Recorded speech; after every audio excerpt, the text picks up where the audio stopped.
Eh bien bonjour à tous, aujourd'hui un nouveau tutoriel After Effects où nous allons faire ce genre d'animation, c'est-à-dire un cercle de LED qui tourne autour d'un danseur. Pour ce faire, je fais une nouvelle composition dans After Effects.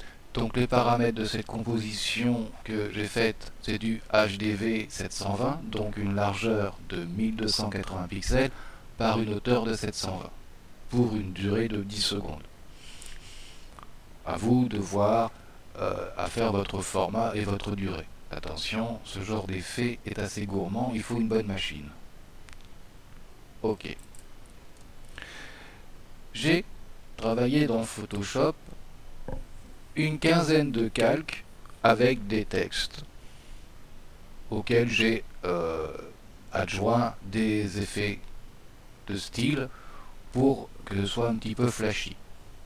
On aurait pu faire 15 images et même éventuellement, mais pas dans Photoshop bien sûr, 15 petites vidéos. Mais attention, il aurait fallu réduire le poids de ces vidéos pour que ça ne pèse pas des tonnes et des tonnes et que ça ralentisse After Effects. Donc j'ai renommé mes calques, je les ai placés et je vais maintenant enregistrer cette composition Photoshop, ce travail Photoshop, pour ensuite l'utiliser dans After Effects. Bon, moi c'est pas la peine, c'est fait, je vais donc fermer et je vais retourner dans After Effects. Dans After Effects, je vais faire fichier, importer un fichier, et je vais aller chercher ce fichier dans le dossier que j'ai préparé et que je vais retrouver facilement ou pas. Voilà. Donc, je vais rentrer mon fichier Photoshop qui s'appelle lettres. Je vais le rentrer en composition, conserver la taille des calques, ouvrir, je réponds OK à ma fenêtre et je vais double-cliquer sur la composition qui est rentrée qui s'appelle lettres. Voilà, je me retrouve avec tous mes calques dans ma nouvelle composition. Mais tous mes calques sont entassés les uns sur les autres, donc je vais retourner dans composition, paramètres de composition, et comme j'ai fait des images dans Photoshop qui font 720 pixels par 720, je vais dans la largeur cliquer ici, faire 720 fois 15 puisque j'ai 15 images. Et ça m'arrange bien puisque 15 images, eh bien ça va faire 7 d'un côté, 7 de l'autre, plus 7 du milieu.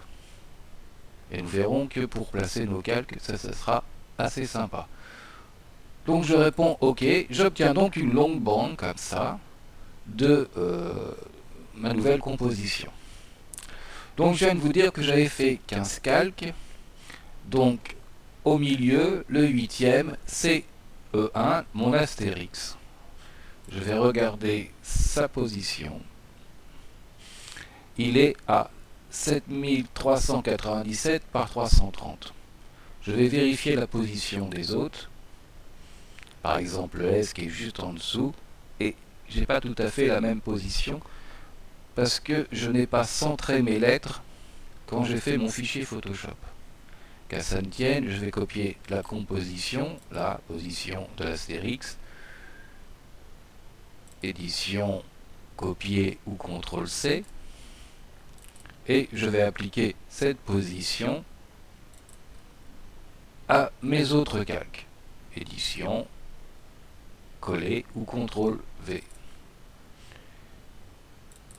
Je vais sélectionner les 7 autres du bas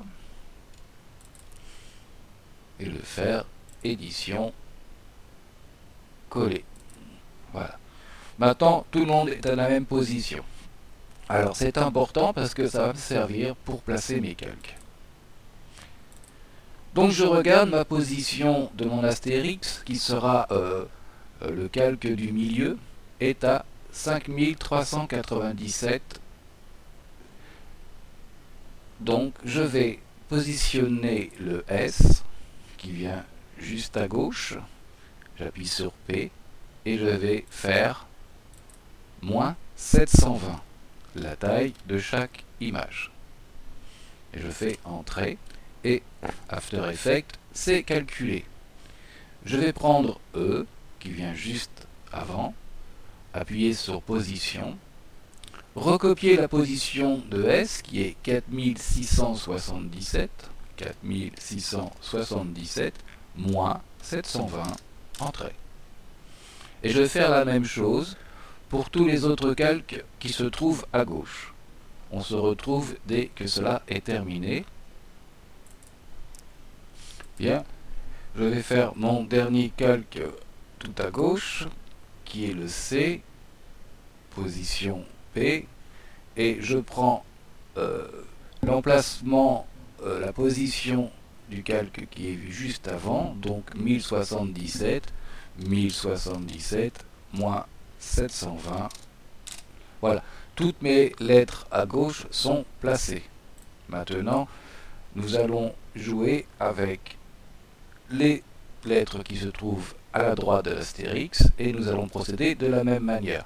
C'est-à-dire que la première lettre va être P pour position à 7397 plus 720 cette fois-ci, plus 720, Entrée, voilà. Celle qui vient juste après, eh bien j'appuie sur P pour position et je note que la position de la lettre précédente était 6117 moins 720, Entrée. La position va se faire d'elle-même et je vais faire la même chose pour toutes les autres lettres et on se retrouve dès que cela est terminé. Bien, il ne me reste plus que la dernière lettre qui va se trouver à la droite. Donc position en appuyant sur P.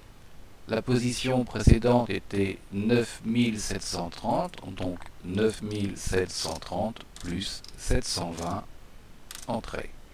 Voilà, tout est positionné. Je vais maintenant passer dans ma composition principale, y déposer la composition lettres et lui appliquer l'effet perspective CC Cylinder. Ok. Alors on voit pas grand chose pour l'instant, mais je vais créer une caméra, calque, créer une caméra. Ok, 35 mm, c'est bon. Je vais prendre l'outil caméra approche Z et je vais comme ça reculer pour voir que j'ai bien créé un anneau de lettres. Bien. Maintenant, je vais aller dans la configuration de CC Cylinder. Nous avons ici le radius qui est en fait la taille de mon cercle. Plus je vais le réduire, plus je vais le déformer, plus je vais l'agrandir, plus je vais le déformer aussi. Donc il faut conserver quelque chose de propre. Ici, nous avons la position, donc je peux positionner mon anneau de lettres sur l'axe des X, sur la hauteur en Y, et bien sûr sur la profondeur en Z, puisque nous sommes en 3D. Ensuite, j'ai la rotation. Vous voyez que tout ceci est animable, puisque j'ai des chronomètres partout. Donc, la rotation dans le sens des X. On va revenir à la position de départ. La rotation dans le sens des Y qui nous permettra de faire tourner nos fameuses lettres. Donc, pour l'instant, on va laisser ça. Et la rotation sur les Z qui nous permet d'avoir comme ça un effet un peu plus penché. Voilà. Ensuite, nous avons le render avec full outside et inside qu'on verra par la suite. Et nous avons aussi quelques petits réglages qui sont sympas, notamment la lumière, la couleur de la lumière.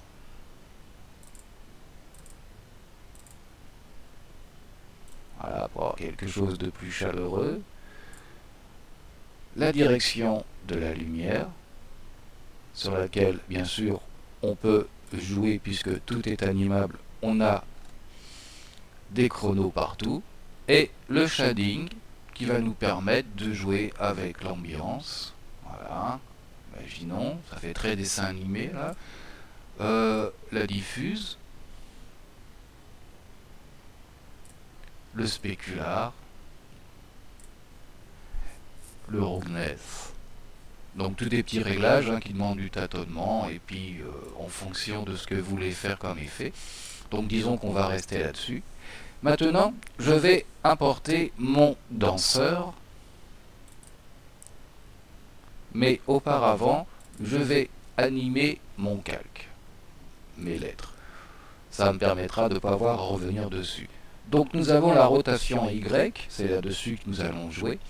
Donc nous allons faire une rotation en Y. Je clique sur le chronomètre à 0 secondes et je vais aller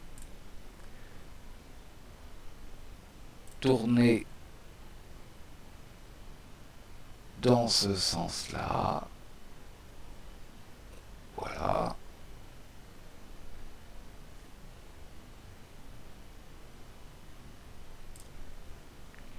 Et nous allons voir ce que cela donne.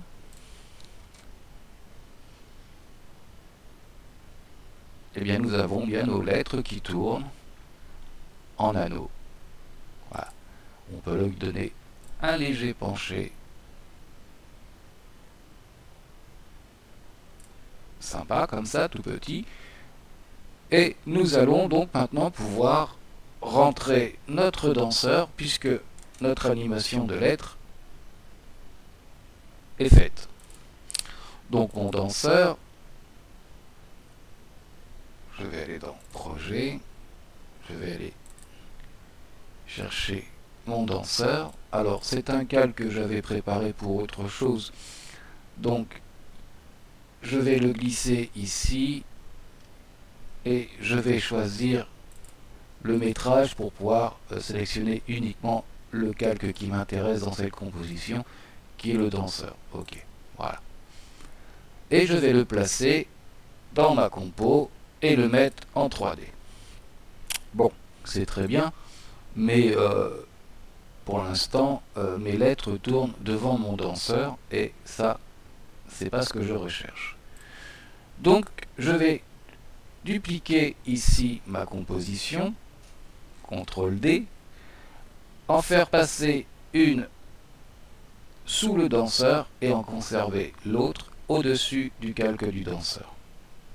Et je vais retourner dans mes effets, donc je clique sur le calque du dessous, je vais dans Effets lettres et dans CC Cylinder, ici dans Render, je vais choisir Inside, c'est-à-dire l'intérieur. Et dans l'autre, je vais choisir Outside. C'est-à-dire que j'ai décomposé mes deux calques. Un gère tout ce qui sera l'extérieur de mon animation, de mon circulaire là. On ne voit pas l'arrière puisque l'arrière c'est l'intérieur. Et si je mets ici celui-ci ne gérera que la partie intérieure. Du coup, en mettant ces deux calques avec l'effet CC Cylinder, j'obtiens un effet qui entoure complètement mon danseur. Voilà, ce n'était pas très compliqué, ça demande un tout petit peu de préparation, mais c'est un effet assez sympathique et facilement réalisable. Je vous souhaite bon courage à tous et à bientôt.